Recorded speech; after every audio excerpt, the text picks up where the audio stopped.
let's say we got 7 over x squared times the square root of x squared plus 9 dx. This is in the realm of, in my opinion, not too terrible. And so what I want to remind everybody of is if you're thinking the problem might be a trig sum, and really before you get to trig sum, right? Obviously, if they're telling you to do a trig sum, do a trig sum. But if you're like, here's an integral, what do we do? Typically, you want to go through, can I do a u sub? Doesn't look like it. Are there other methods? Not really, especially when there's a root.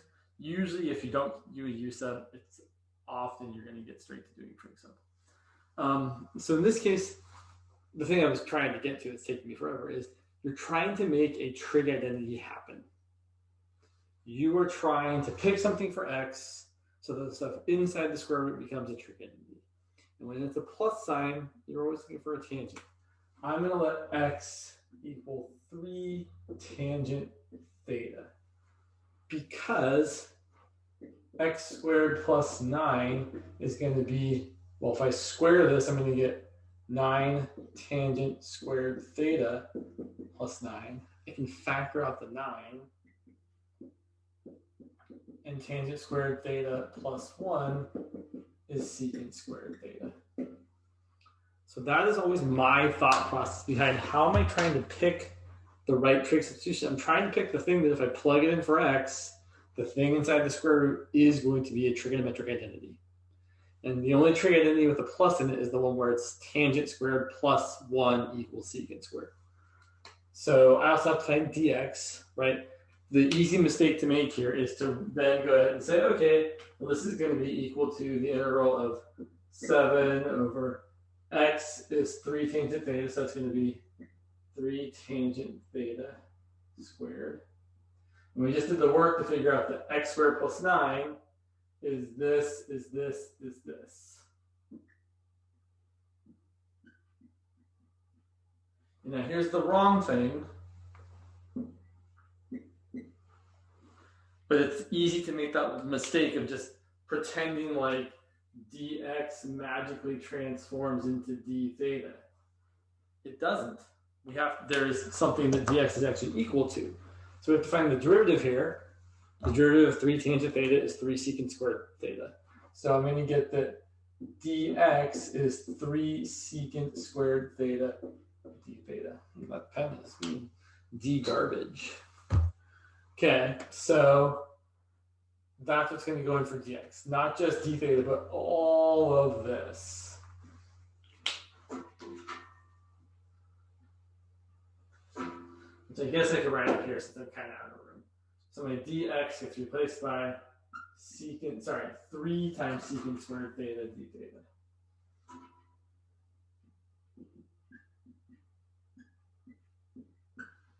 There's my dx, all of that.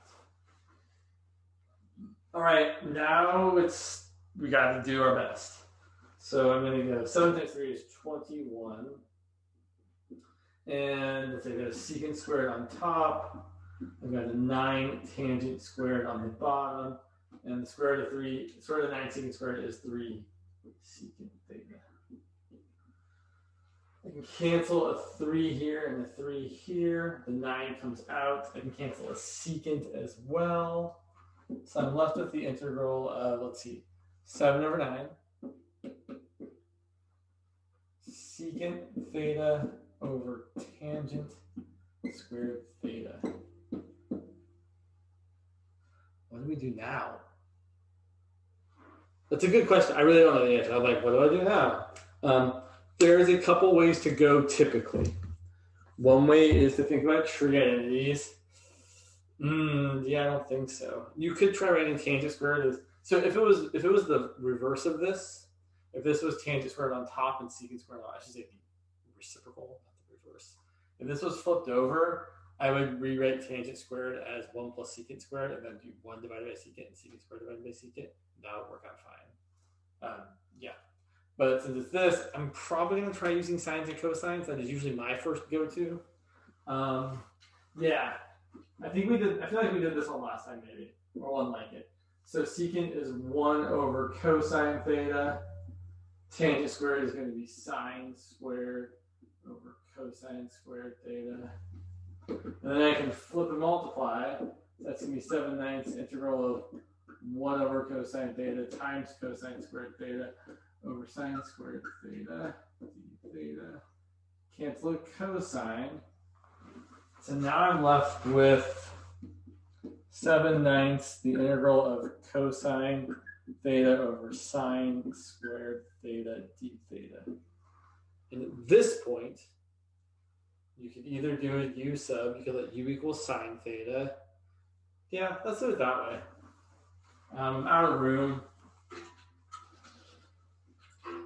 So that's 7/9 integral of cosine over sine squared. I will say, one way you could go, which I'll just mention, you could let u equal sine. Du is cosine theta d theta. So you end up with 7/9 du over u squared, which is 7/9 the integral of u to the negative second du, which is going to be 7/9 u to the negative first over negative 1. Okay, we have a bit of a road back though. So this is negative 7/9 times 1 over u. Let's see. U is sine theta.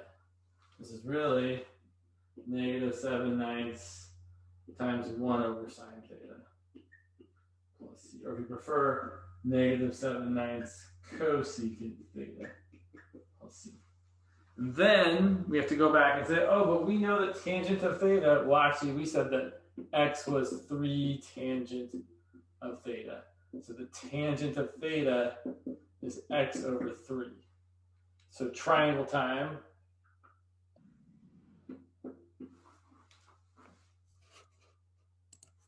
So tangent is opposite over adjacent.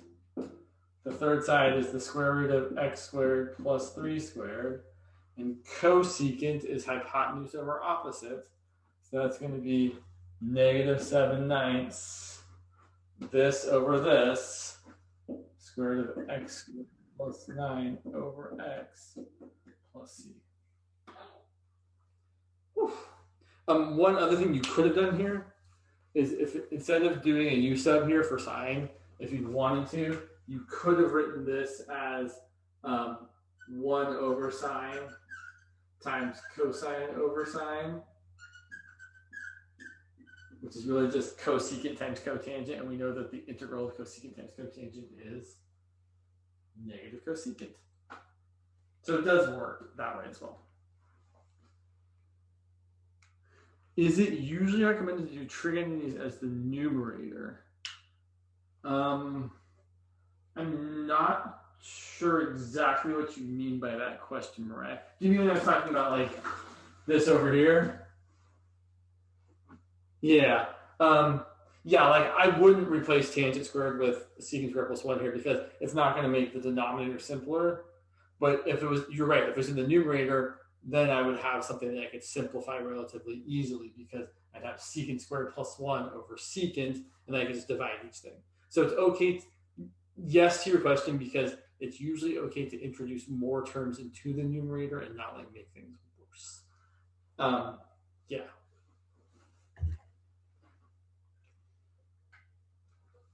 All right. Yeah. Someone asked me this one, which I thought, or one like this one, which I think is worthwhile. There's always tricky things afoot. So what if we had to integrate e to the 5x over e to the 10x plus 9? I just did 9. Let's do something different. Let's do 16. So it is possible to start this off with just a trig sub, but that seems ambitious to me. So instead, what I really want to do is I want to make the obvious u sub choice. Well, maybe not obvious, but the choice that might become obvious after a while. So if you see e to a something and e to twice that something, it is often a good guess to let u equal the e to the smaller something. Because then, well, first of all, my derivative here, my du is e to the 5x times 5 dx. So 1/5 du is e to the 5x dx. Now we need to be careful here. It would be easy to start replacing everything with u. So e to the 10x is just u squared. So if we weren't super careful, we might write this as u over u squared plus 16. But you don't get a u on top because e to the 5x dx is taken care of by the 1/5 du. This is going to be, I'm going to rewrite it like this first. This is e to the 5x dx over e to the 5x squared plus 16, which is going to become the integral of 1/5 du over u squared plus 16. And now, so I will say you could do a trig sub here, but my opinion personally is that when you have 1 over u squared plus a number squared, du, I'm saying my opinion personally is we should know this one, and now I'm like, I don't remember if there's a 1/4 in front or not. We'll figure it out in a second. We should be able to say that we know that this is the arctangent of u over 4, and there might be a 1/4 in front. Let's check. So I think the answer is 1/5 times 1/4 arctangent of u over 4. But I'm not positive about that 1/4 coefficient actually having to be there or not. So we could check this by taking the derivative.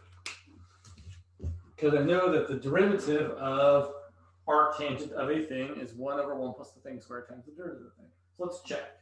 So I'm checking, of course I don't have enough room anywhere because I wrote too big. So here's what I think the antiderivative is. I think it's 1/5 times 1/4 arctangent of u over 4. Let's take the derivative just to be sure. So the derivative, the derivative is going to be 1/5 times 1/4. The derivative of arctangent of stuff is 1 over 1 plus the stuff. I use the force, it's starting to look a lot like squared times the derivative of that stuff, and the derivative of u over 4 is 1/4. So this is looking good, because look what I get. I get 1/5 times 1/4 times 1/4 is 1/16. And I have 1 over 1 plus u squared over 16. The 16 distributes to the 1 in the u squared over 16, and this becomes 1 over 16 plus u squared, which is what I was antidifferentiating. So yeah, the antiderivative of 1 over u squared plus a squared is probably worth memorizing. It's definitely worth memorizing, especially when we start doing partial fractions in a minute. This is going to be 1 over a arctangent of u over a. So probably worth memorizing. And then we go back and plug in for u. So our final answer is going to be 1 over 20 arctangent of e to the 5x over 4 plus c. Good times. Yeah. Let's do another trig. Okay, yeah, I know what we should do. So sometimes there are some really awful trig sub problems where you have to do some completing the square kind of stuff. For example, maybe something like the following. So let me see if I can, yeah, okay, sure, this should be fine. Let's do something like the integral of x over the square root of x squared plus 14x dx. And first I want to point out we can't do a u sub. Because if I was going to try a u sub, I'd have to let u equal x squared plus 14x. That's the reasonable choice there. And my du would be 2x plus 14, which is not going to work out. We also can't do partial fractions because we have a square root, right? Partial fractions only works when the degree on top is less than the degree on the bottom, then you can factor the bottom, and the bottom's up. I should say, partial fractions only works if you have a rational function, right? Polynomial on top should be a polynomial. Oh, it's not. Great. It's definitely, although it's not immediately obvious, this is a trig sub problem, but we have to complete the square. So if you're in the mindset of trig sub, you are looking for something that is u squared plus a squared, u squared minus a squared minus u squared, where you're letting u equal a times whatever trig function, sine or secant or tangent. Right, this one's tangent, this one's secant, this one's secant, and this one's sine. But I need that kind of expression to be explicitly showing up, and I don't have that. I don't have variable squared plus number squared, or minus number squared, right? I've got x squared plus 14x. Now 14x is a problem. I have to complete the square. So I'm going to write this as the square root of x squared plus 14x. And what do I have to add on there to complete the square? Well, I take half of 14, which is 7. 7 squared is 49. And I also subtract 49. And now, x squared plus 14x plus 49, I can rewrite this. And this part here, that's going to be x plus 7 quantity squared. And that's going to be minus 7 squared. So now, this is looking of dx. To me, this is looking like a trig sub, where it's a u squared minus a squared. So I'm going to let my u, my x plus 7, has to be 7 times secant of theta. Right, because my a is 7. And my x plus 7 is my u. Okay, so here's the funky trig substitution we have to do here. We have to let x plus 7 equal 7 secant theta. And I might actually write it that way to start, right? I'm going to say, all right, I want x plus 7 to equal 7 secant theta. We don't really even have to subtract the 7 over here. I mean, we probably want to because we've got an x up here, so okay. So x equals, I should look at this problem to see if they actually want us to finish it, because this might be one of those problems that gets super duper terrible once we start doing more. Okay, well, we'll see what the integral looks like, and we might just stop because it might be supremely awful. This is similar to problem 19 in PS8 for, I don't remember whose class it is, Morrison, I think. Anyway, x equals 7 secant theta minus 7. But the important part is that, well, sorry, dx is 7 secant theta tangent theta. All right, okay. So now this, these are all the same, right? Just written in different ways. This is going to equal, so my x on top is 7 secant theta minus 7. I might factor out that 7, but okay, fine. My dx is 7 secant theta tangent theta. We're definitely not iterating this.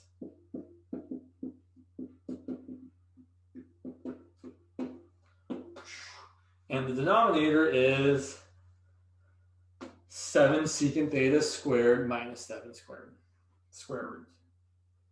So it's 7 secant theta squared minus 7 squared. Okay, there's a reason we did that, because it's a trig identity, right? So I'm going to do some of my work here so I don't have to write this a million times. So this is going to be 49 secant squared theta minus 49.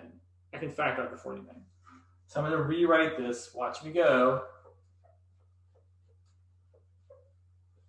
I'm going to factor out that 49, and I'm left with secant squared theta minus 1. Right? It's 49 secant squared theta minus 49. I factor out the 49. But then secant squared theta minus 1, that's tangent theta. That's the whole reason we made the trig substitution, was to get that trig identity in the square root. So the secant squared theta minus 1 is really just tangent squared theta. We could actually probably finish this problem. So then, let's see what happens. I'm going to factor out this 7 and this 7 and that 7. So I get 7 times 7 over 7. Integral of, we got a secant minus 1. I've got a secant tangent. And I've got the square root of tangent squared. That tangent cancels with that tangent. And now we're actually left with something that we can integrate. Sure. Might as well. So we're left with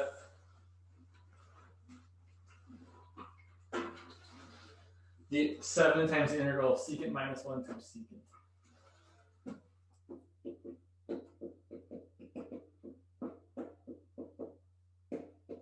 Right? Right. Okay. So then distribute.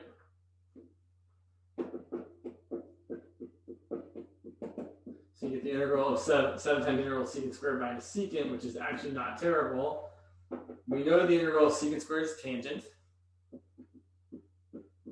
And the integral of secant is one you should memorize. It's the natural log of the absolute value of secant theta plus tangent theta. Okay, but now we have to go back because we started with x's, we should end with x's. So we have to use the fact that, oh boy, okay, I'm going to use this. Drawing a triangle here might be real interesting. So I have that 7 secant theta equals x plus 7. Is that really what I said? Is that the crazy thing I said? It is the crazy thing I said. Okay. So I'm going to say that secant theta equals x plus 7 over 7. And you know, you think after all these years I remember that secant theta is some side over some side, but I don't. I remember that cosine is adjacent over hypotenuse and secant is the reciprocal. So secant is hypotenuse over adjacent. So here's my wacky looking triangle. Secant is hypotenuse over adjacent. Okay. Any guesses as to what that third side is going to be? I've got a pretty good guess.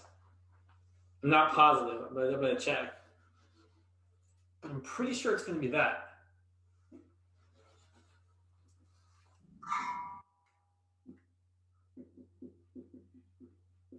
Let's check just to be sure. 7 squared plus unknown thing squared equals x plus 7 squared. So, oh, I used x for my unknown. That's bad since I've already got x in my thing. 7 squared plus unknown thing squared. Yeah, it's totally going to be that because look, this is going to be x squared plus 14x plus 49, and then the 49 is going to cancel. So yeah, this side is definitely the square root of x squared plus 14x. And like I said last time, a week ago, that's usually, I don't think usually, I think that's always true. That when you're finding the third side of your triangle, in your right triangle, it's always going to be the square root thing that made you start doing the trig sub in the first place. Kind of a cool fact. Or at least I'm pretty sure it's a fact. So anyway, we end up with 7 tangent of theta is that over that.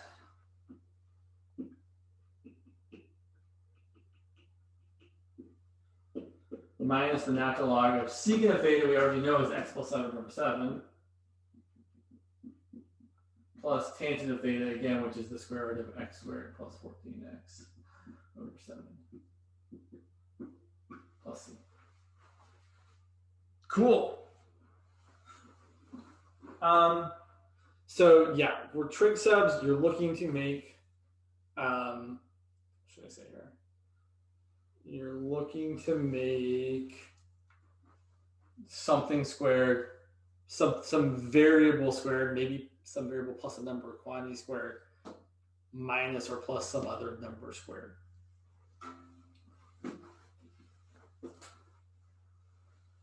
Let's look at one more, because I know there were some really kind of bizarre problems about like how to make the right trig sub.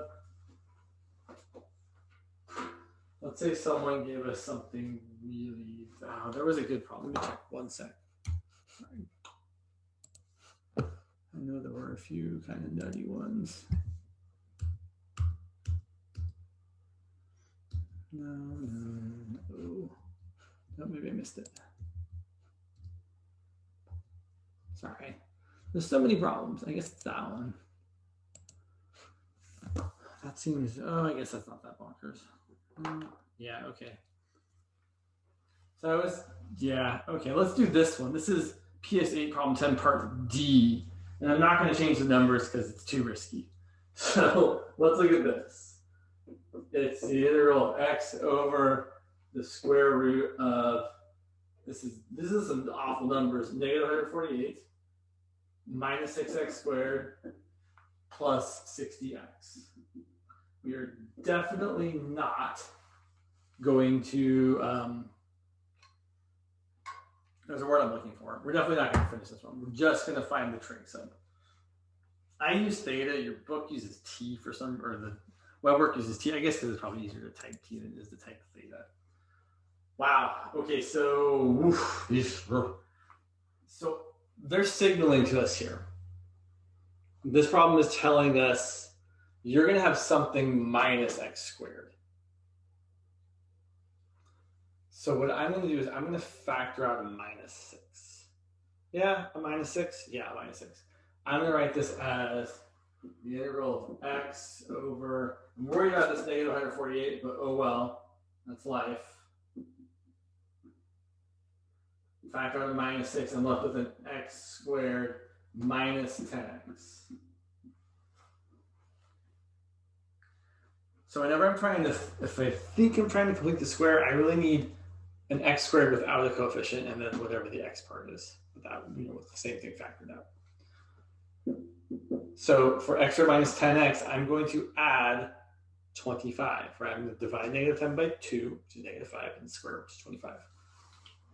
So this is going to equal the integral of x over the square root of, I'm going to deal with this part in a second.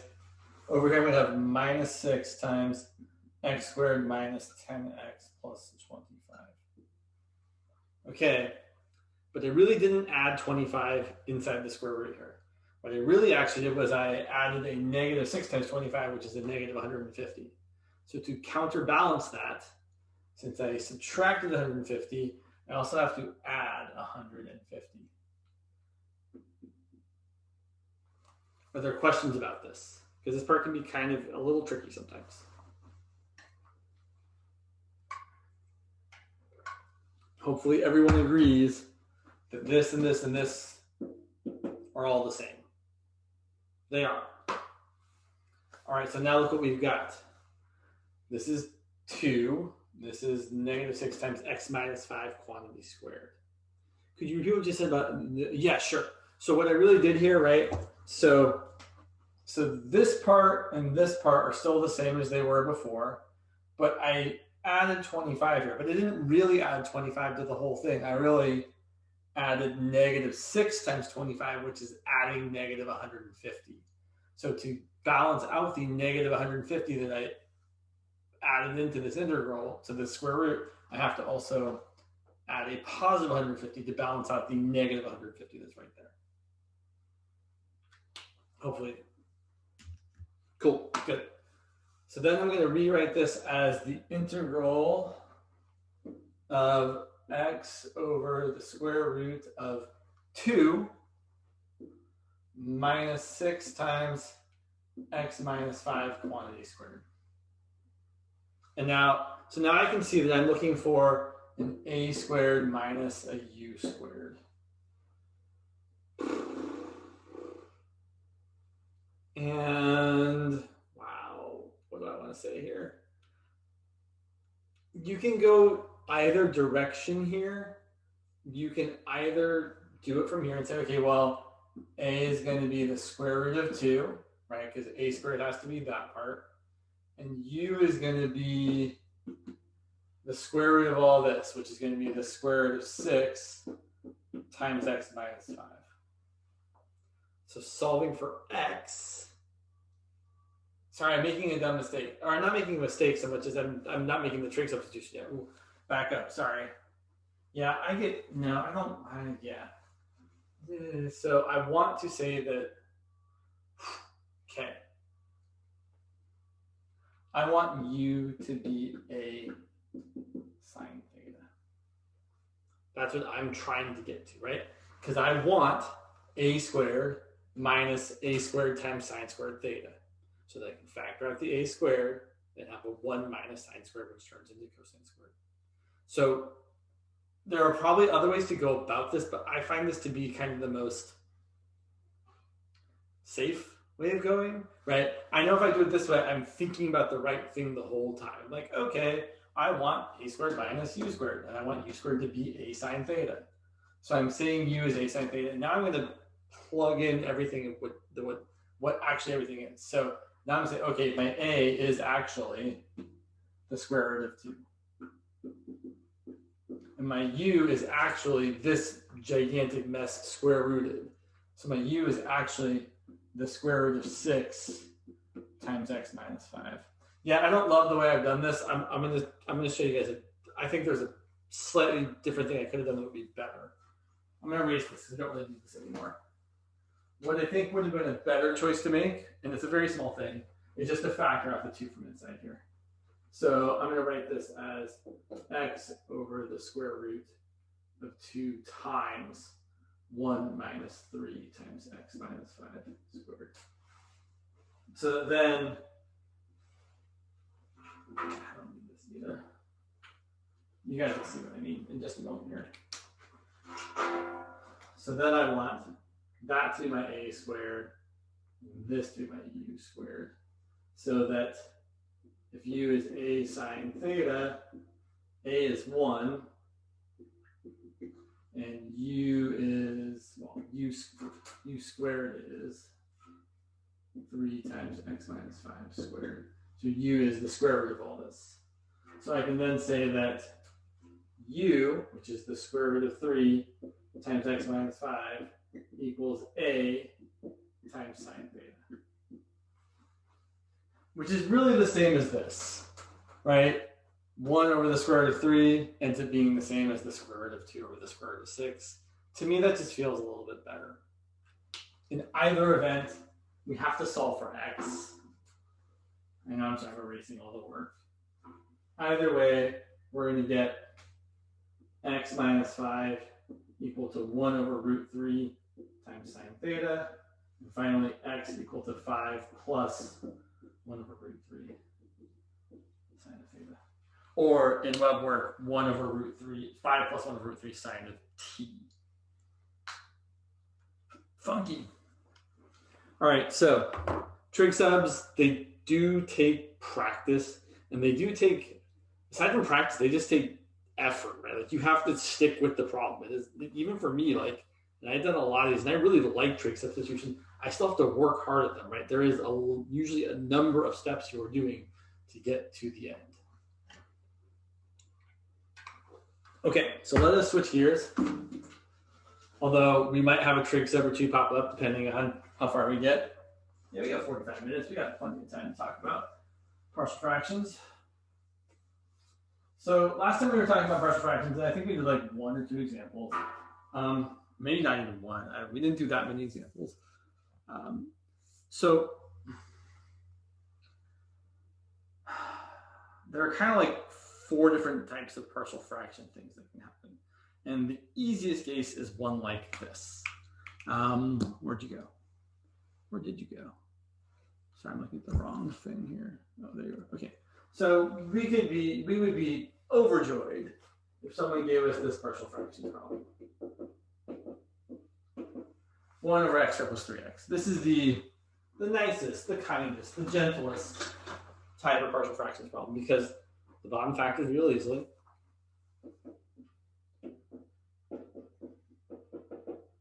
And all of the factors are linear, meaning there's some mx plus b, 1x plus 0, 1x plus 3, And they're not repeated, right? They're only to the first power. That is the best case scenario all the time. It's not the scenario all the time, but it's the best case. So then what we do is we do this. We do 1 over x times x plus 3 equals a over x plus b over x plus 3. Now, why do we do this? Well, really because we can. But it's kind of like saying, how could I write, I don't know, I'm going to pick a number that's probably not going to work out well. How could I write 4/15 as a sum of a fifth plus a third?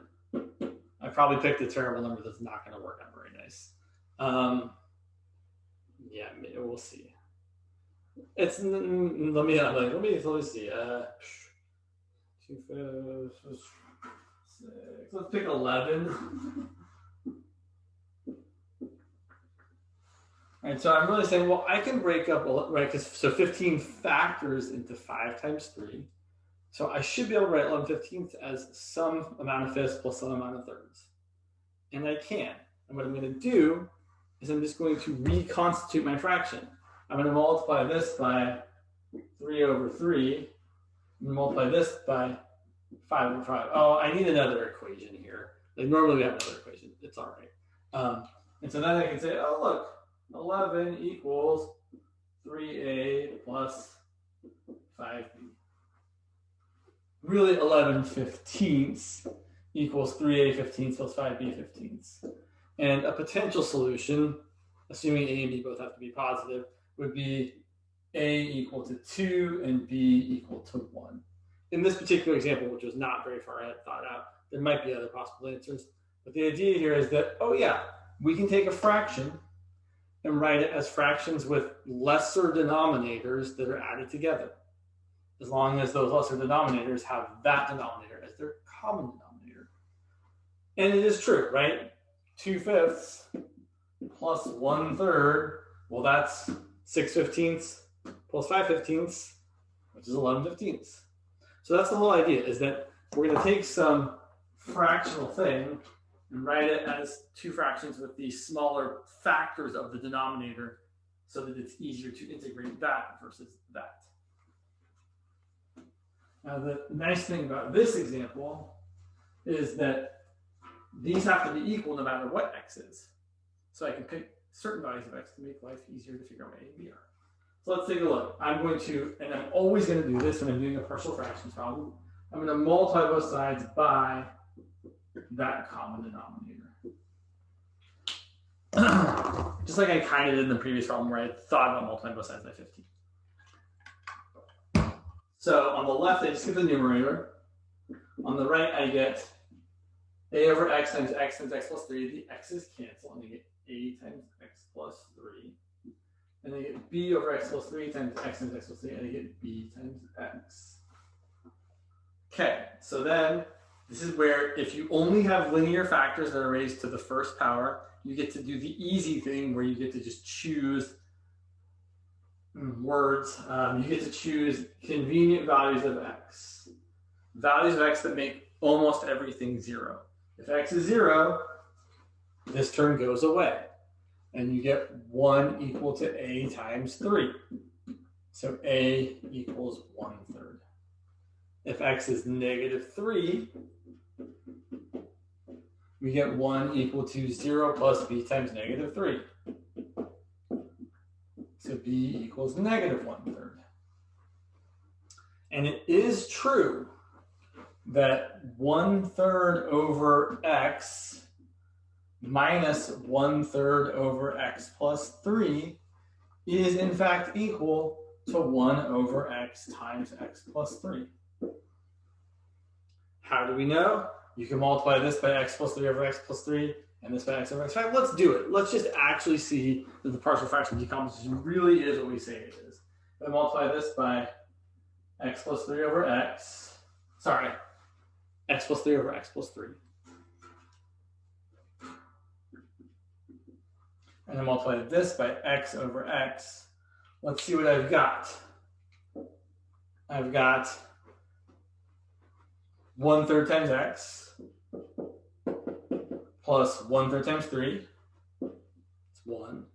minus 1/3 times x over x plus 3 times x. Oh, look at that. The 1/3 x's cancel, and I get 1 over x plus 3 times x. 1 over x plus 3 times x. So the partial fraction decomposition is just a way of making a fraction into simpler fractions.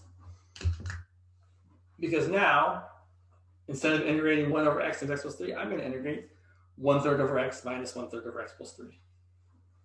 And sure. So this down here, this is equal to the integral of 1/3 over x, or I might even factor out the 1/3. 1/3 times 1 over x minus 1 over x plus 3. Right, that's pretty typical if both of the coefficients are the same or opposite signs to factor it out. So this is going to equal 1/3 natural log of the opposite value of x minus natural log of the opposite value of x plus 3. Plus c. And then you'll often see people simplify this or compress these together as 1/3 natural log of the opposite value of x over x plus 3. Plus c. That is a very, very typical thing for people to do. Okay, but they get harder.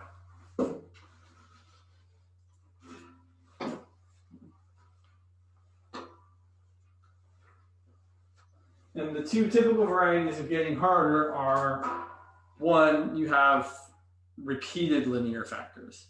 So I can have something and I'm making, let's see, unless I've got an example right here. No, that's not partial fractions. No, none of those look particularly excellent. I'll just make some stuff up. Oh, that would be fine. Sure. Let's say I have the integral of, 2x plus 1 over, yeah, that's, I want to do that. I want to do that. I want to do x to the 4th minus 2x squared plus 1. Yeah. Let's look at this ridiculous piece of work here. First of all, I should double check. I might have made a problem where I should definitely double check. Can I do a u sub? Can I let u equal the denominator? Oh, probably not. Getting a little ambitious here. Right? No, really not. My du is 4x cubed minus 4x. Okay. It was a good thought, though. It's worth, right? Maybe, no, it was a kind of okay thought. All right, so I need two things to be true. Thing one, degree on top is less than the above, check. Thing two, the denominator has to factor. Does that factor? I mean, probably, if I made up a partial fraction problem. Yeah, it factors. Now, I should say we have to factor completely. So this factors as 2x plus 1 over x squared minus 1 times x squared minus 1. And if you leave it like that, you're going to be in trouble. Because 1, that's a quadratic, and it's not irreducible. We can factor x squared minus 1. So we have to further factor this as 2x plus 1 over x squared minus 1 factors as x minus 1 times x plus 1. Quantity squared. So really, we should be writing this as the integral of 2x plus 1 over x minus 1 squared times x plus 1 squared. That is the real deal. Okay, so now our partial fraction decomposition is going to have 4 pieces. We're going to write the 2x plus 1 over x minus 1 squared. We're going to have each of the different factors raised to a power, and then every lower power down to 1.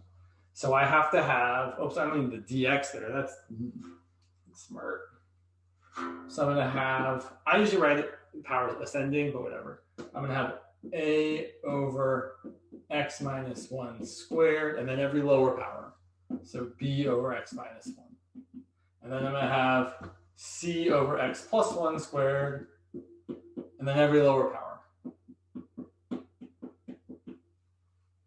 And the reason, well, one of the reasons we need all these pieces is because if you add all these four things together, the least common denominator is exactly that, right? You can multiply this by x plus 1 squared over x plus 1 squared, this by x plus 1 squared times x minus 1 over x plus 1 squared times x minus 1, this by x minus 1 squared over x minus 1 squared, and this by x minus 1 squared times x plus 1 over x minus 1 squared times x plus 1. It's a lot of multiplying. So the whole point is that when you multiply, oops, I forgot another piece over here, sorry. When you multiply both sides by this common denominator, x minus 1 squared times x plus 1 squared, you aren't going to have any more denominators, right? That's the whole kind of point. So then multiply all of this by x minus 1 squared times x plus 1 squared. Let's see what we get. So on the left, I'm just getting the numerator, 2x plus 1. On the right, things cancel. When I multiply that red thing by this, the x minus 1 squareds cancel. I get a times x plus 1 squared. When I multiply this times this, I get b. I get an x minus 1 and then an x plus 1 squared. When I multiply this by this, I get a c times x minus 1 squared. And finally, this times this, I get a d times x plus 1 times x minus 1 squared. Questions here?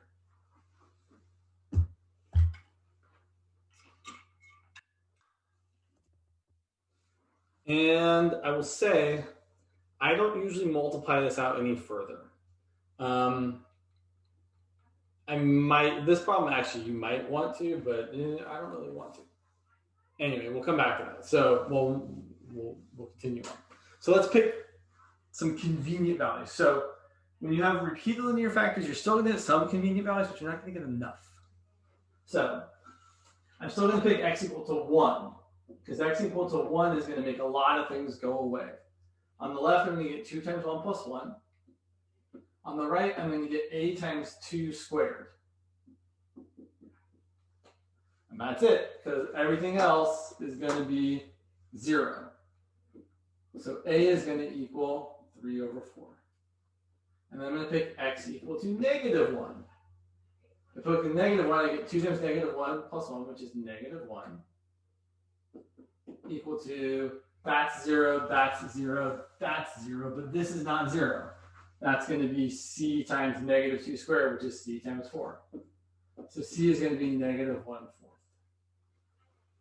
But now I've exhausted my convenient values, and I still have 2 things left to find, right? I still have to find b and d. If there was only one thing left to find, you could make the choice of plugging in any other value for x, like 0, and then solving for that one thing that was left. But since there's 2 things left or more, I don't like to do it that way. I'd like to do what's called equating coefficients. So let's take a look at that, which might be kind of gross for this particular problem, but that's fine.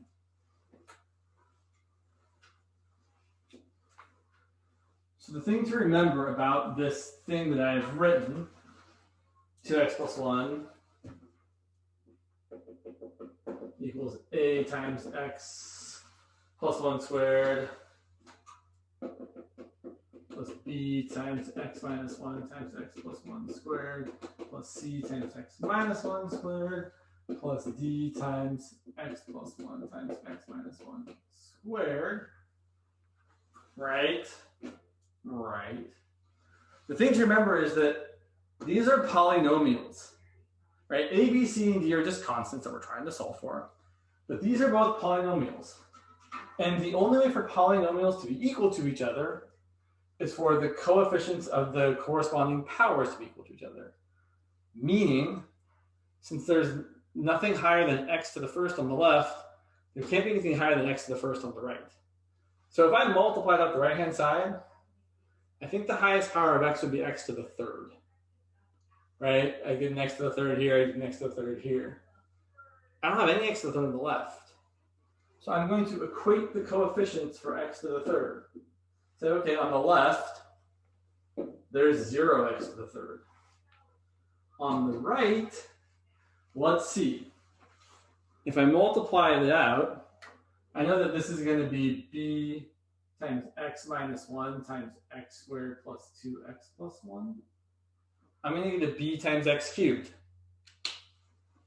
And other terms with b, but that's the only b term that has an x cubed. And similarly here, I'm going to get a d times x cubed. So I can see that 0 is equal to b plus d. And if I knew either b or d, I could figure out what b and d both were. But I don't yet. And I was afraid I was going to have to go down to x squared, which is going to get a little bit messy. Yeah, it's going to get a little bit messy. Also go down to the constant term. Anyway, so if I equate the coefficients of x squared seems real bad. All right, usually I would go in order from highest to lowest because usually that's easiest. But I'm actually going to go to the coefficient of, I'm actually going to go to the constant term.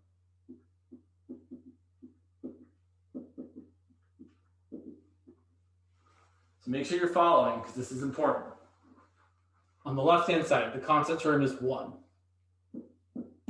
On the right-hand side, so if I multiply this out, this is x squared plus 2x plus 1.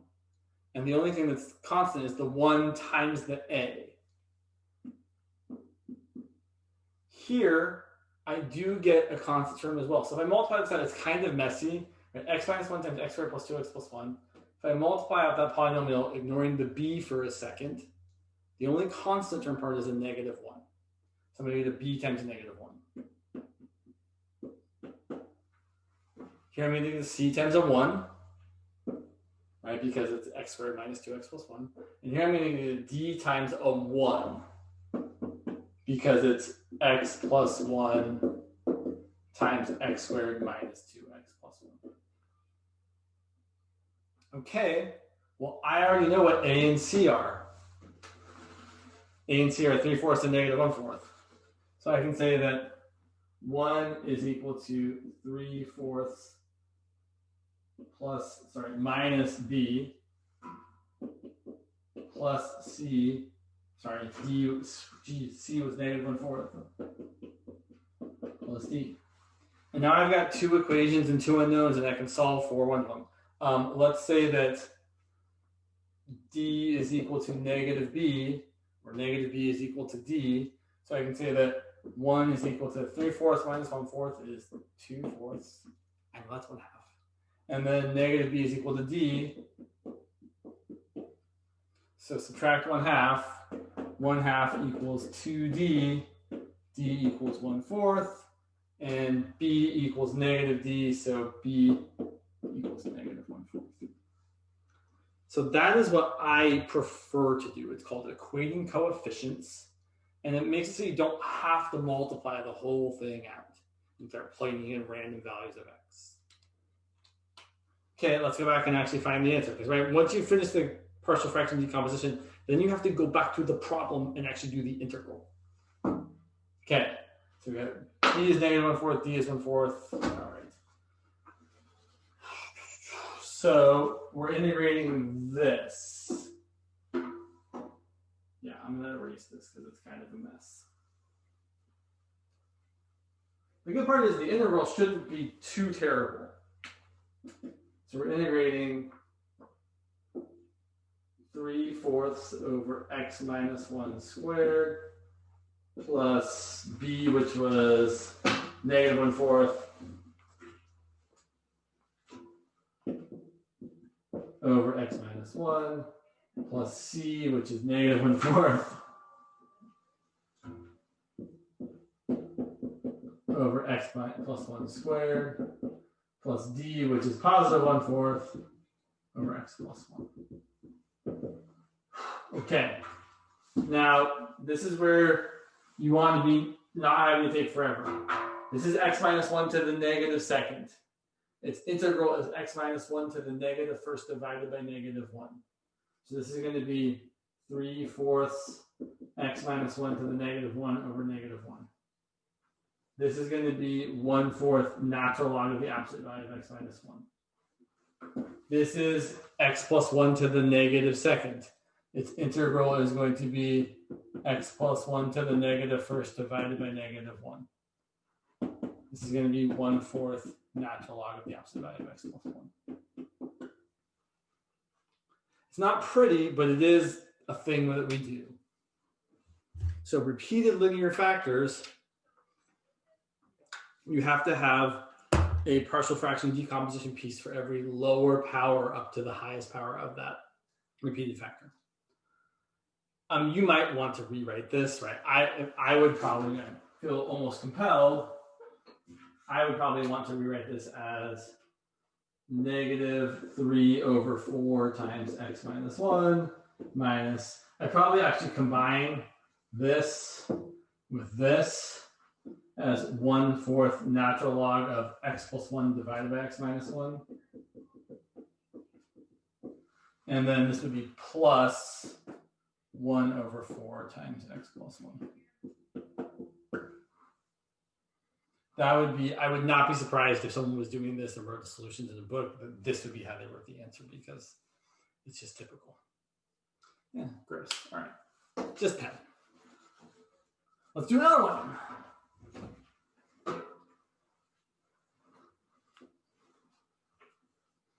So let's do one with a repeated, sorry, not repeated, an irreducible quadratic factor. Where'd you go? Yeah, there we are. So let's look at this one. Let's look at the integral of x plus 1 over x cubed plus 9x. Yeah. So it checks all the boxes. Degree on top is less than the degree on the bottom, and the bottom factors. X plus 1 over x times x squared plus 9. I probably made this one too easy. It's all right. So we're going to, so we can't factor that x squared plus 9 any further, right? X squared plus a constant is always an irreducible quadratic factor. And so for irreducible quadratic factors, x squared plus a number, or even something like, yeah, we'll get there in a minute.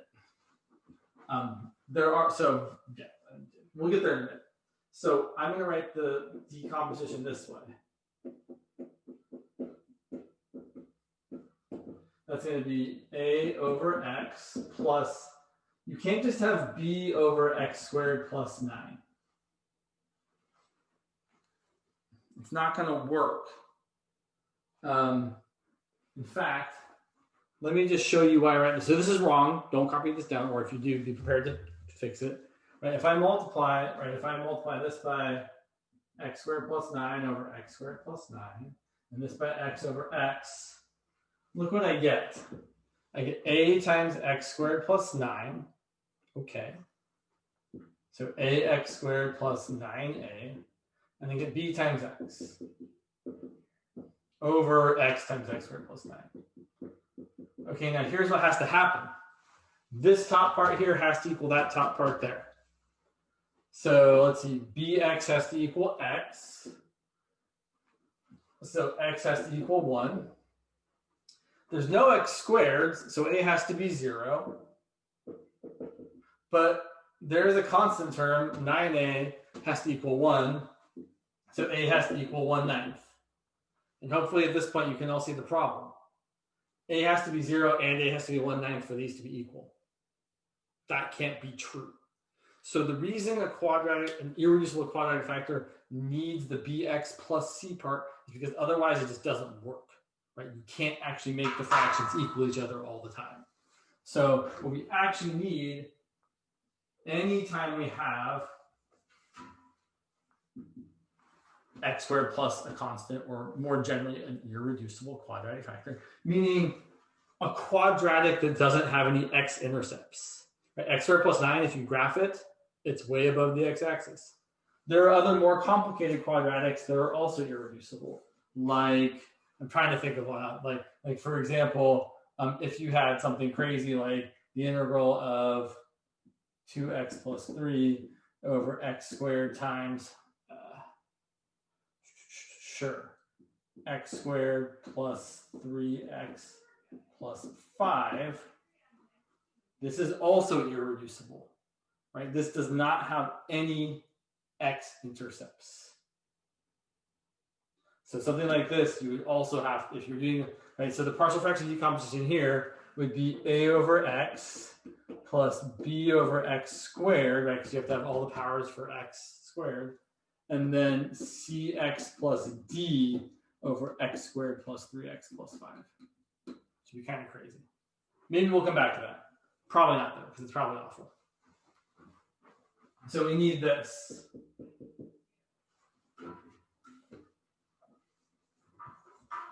And again, I know people get confused about this, so I really just want to emphasize. You always need this bx plus c or cx plus d or whatever letters you're on, like mx plus b thing, this linear piece over a quadratic thing, if that thing is a parabola that has no x-intercepts, or using the lingo, an irreducible quadratic factor. Okay, then we do the normal things. We multiply both sides by x times x squared plus 9.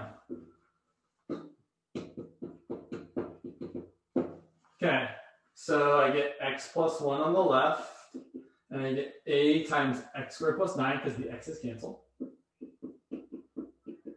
And I get bx plus c times x because the x squared plus 9 cancel. And then we're going to pick whatever convenient values we have. In this case, there's only one convenient value of x. It is x equal to 0. So if x is 0, I get 1 on the left. I get a times 9 on the right. Because this part is 0 times whatever. So I get a equals 1, 9. But now I'm out of convenient values, right? There's no other value of x that's going to make all the stuff except for one thing be 0.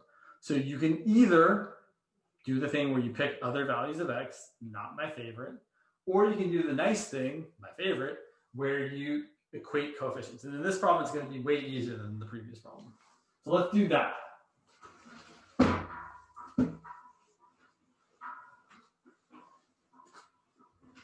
So again, here's what we're working with. We've got x plus 1 equal to a times x squared plus 9 plus bx plus c times x. And you always want to look for the highest power of x that would occur on either side if you multiply the whole thing out.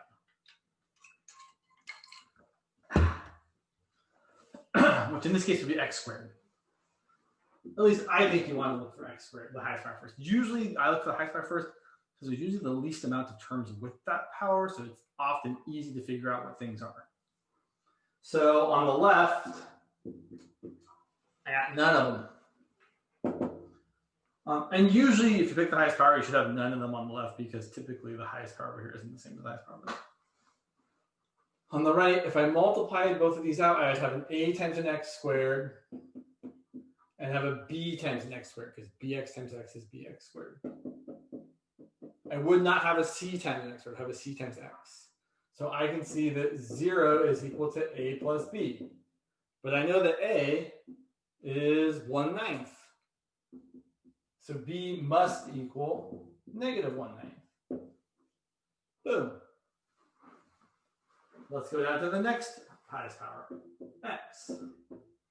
How much x do I have on the left? Do I have 1x? How much x do I have on the right? Well, I've got none here. I have a times x squared and I have a times 9. Neither of those are a term with x to the first. I have a bx times x, that's a bx squared, and I have a c times x.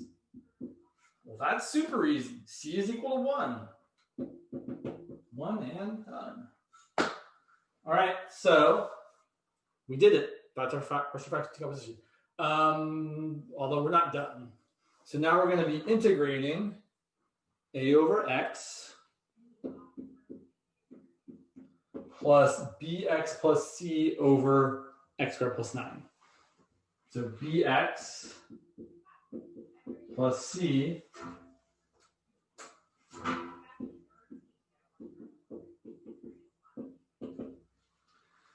okay, and let me just verify that that's actually what we got, right?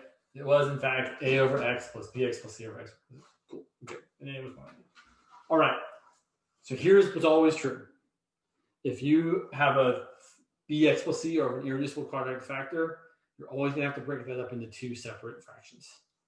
We have to break this up as 1/9 over x. Sorry, that's not breaking up. That's just what it is. We have to break this part up as 1/9 x over x squared plus 9 plus 1 over x squared plus 9.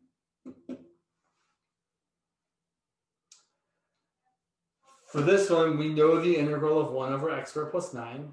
It's 1/3 the arctangent of x over 3. That's one of the reasons I said we wanted to memorize that specific trig substitution. Because while you could do a trig sub here, we've already done so much work for this problem. We don't want to do any more work. And this specific irreducible quadratic comes up so often that you want to be like, oh yeah, it's just 1 over the square root of that times the arctangent of x over the square root of that. This is going to be 1/9 natural log of the absolute value of x.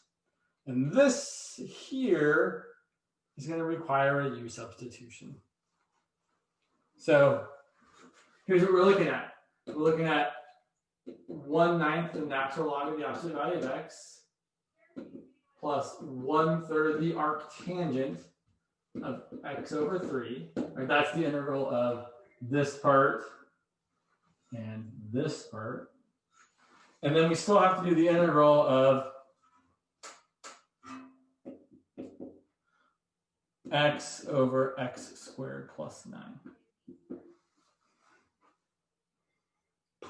Okay, I'm going to erase up here because I'm out of room.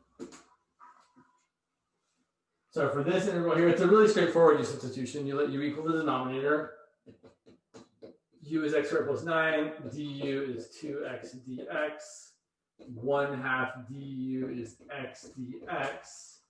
So this x dx becomes my 1/2 du, which I usually don't write like that. And I get 1 over u. So that's going to be 1/2 the natural log of the absolute value of u, which is 1/2 the natural log of the absolute value of x squared plus 9. So this part here is going to be negative 1/9 times 1/2 the natural log of the absolute value of x squared plus 9. Whew. And that frequently happens when you have these irreducible quadratic factors. Questions? Besides, why do they make us do this? It's kind of fun sometimes. All right, so there is one last thing you, yeah, and plus c, yeah. Good call. Yes, plus c for sure, always for an indefinite integral. That's right, don't let me get away with anything. You should always be vigilant.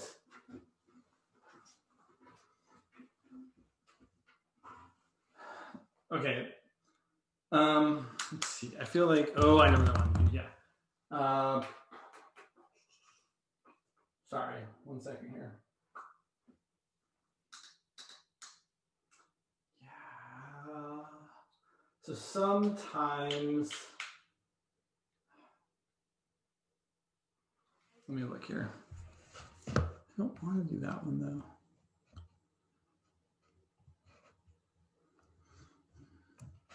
Sorry, I was trying to come up with more good examples. Sometimes these partial fractions problems can just be, let's look at it real quick. Yeah, let's look in the book. I bet there's a good problem in the book. Oh yeah, you're heinous. Let's look at this piece of trash. Yeah, let's look at this one. This is not the piece of trash I was just looking at. But this is a, I don't know if someone's really gonna ask you this question, but it's possible. X squared minus x plus 2 over x cubed minus 1.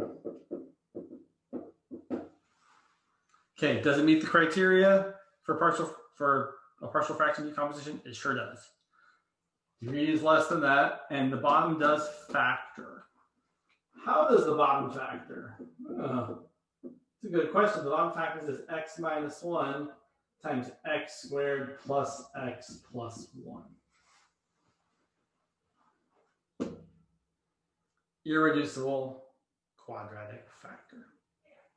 X squared plus x plus 1, you can't do anything else with it. It does not factor any further. It doesn't have any real zeros. Right, if you graph this, like that, yeah. If you graph this, it would not cross, if you graph x squared, y equals x squared plus x plus 1, it would not cross the x-axis anywhere. So here's my partial fraction decomposition. It's a over x minus 1 plus bx plus c over x squared plus x plus 1. All right, multiply both sides by the denominator. Right, I do think it's good to write this step. So you actually are like, oh yeah, that's what I'm doing. I'm multiplying both sides by the denominator. So on the left, I'm going to get x squared minus x plus 2. On the right, I'm going to get a times x squared plus x plus 1 plus bx plus c times x minus 1. And I do have a convenient value of x. There should almost always, well, that's not true. Most of the time, there's at least one convenient, but I guess you could have all irreducible quadratic factors, and then you would want to cry. So x equal to 1. 1 minus 1 plus 2 is 2. On the right-hand side, 0. And then a times 1 plus 1 plus 1 is 3a. So a is 2/3. Okay, and now I'm going to equate coefficients. And it looks like my highest coefficient is x squared. So I guess I was wrong before when I said the highest power on the left or the right will always be different. It's not always different, apparently. I was saying dumb things. Yeah, okay. So, but let's look at x squared. On the left, I have 1x squared. On the right, I have an a times an x squared. And I'll have a b times an x squared. But I won't have a c times an x squared because I'll have a c times an x and a c times a negative 1.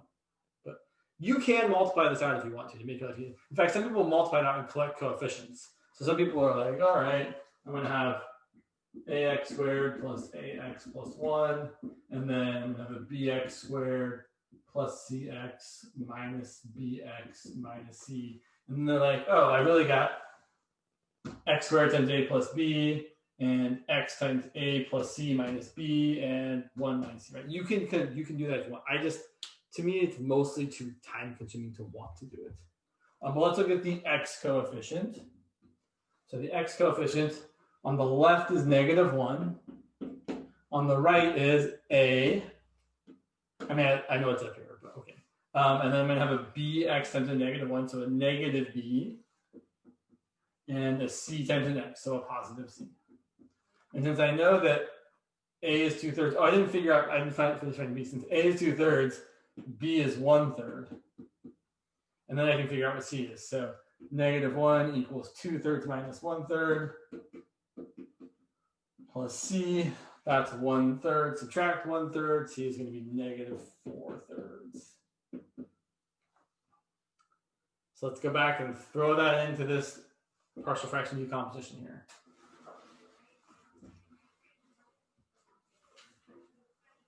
This is where it's going to get real fun.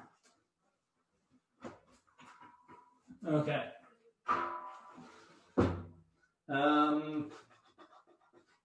Where'd you get? I want 2/3 over x minus 1. Okay, I'm going to cheat. I'm not cheating, I'm just working ahead. 2/3 over x minus 1, and then 1/3 x plus minus 4/3. So 1/3 x minus 4/3 over x squared plus x plus 1. I factored out the 1/3 ahead of time. Right? If you distribute the 1/3 back in, you get 2/3 over x minus 1. And you get 1/3 x minus 4/3. 1/3 x minus 4/3. Yeah, we're good to go. All right. And if we were lucky, which we're not, this here, its derivative would be exactly that. We're not that lucky. We're actually fairly unlucky here in that to integrate this, you have to complete the square. So this is just going to be 2 natural log of x minus 1. So I'm going to get 2/3 natural log of the absolute value of x minus 1. That's what this part is. Plus 1/3 integral of, okay. So we have to complete the square, which is not going to be nice. It's going to involve fractions. So half of 1 is 1/2. 1/2 squared is 1/4. So I add 1/4 and I subtract 1/4.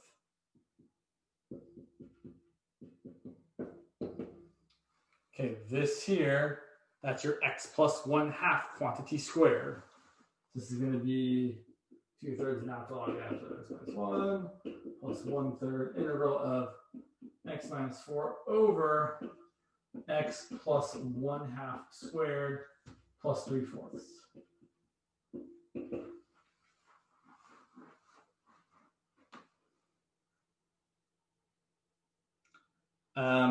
I typically at this point like to do a u sub.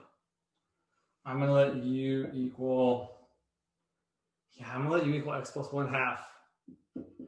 Sorry, yeah, x plus 1/2. So I'm just going to deal with that part in red so I don't have to write the whole thing the whole time. I know we're almost out of time. So we'll rewrite this. Du is dx. I know it might seem kind of silly, but it does make it easier to do this problem. So this integral specifically, I'm not rewriting this part anymore, but that part's still part of the answer. So 1/3 integral of, on the bottom, I'm going to have u squared plus 3/4. And the top, my x is equal to u minus 1/2. I have to do a back substitution. So I'm going to have u minus 1/2 minus 4. And then I have to break it up into 2 integrals. It's going to be 1/3 integral of u over u squared plus 3/4. And then minus 1/2 minus 4 is minus 9/2.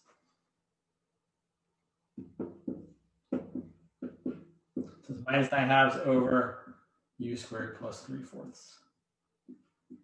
And since we're out of time, I'm just going to talk you through this last part. I'm going to write it down. Who am I kidding? So this last part is, well, that's a u sub again, but we know that this part should be 1/2 the natural log of the absolute value of u squared plus 3/4.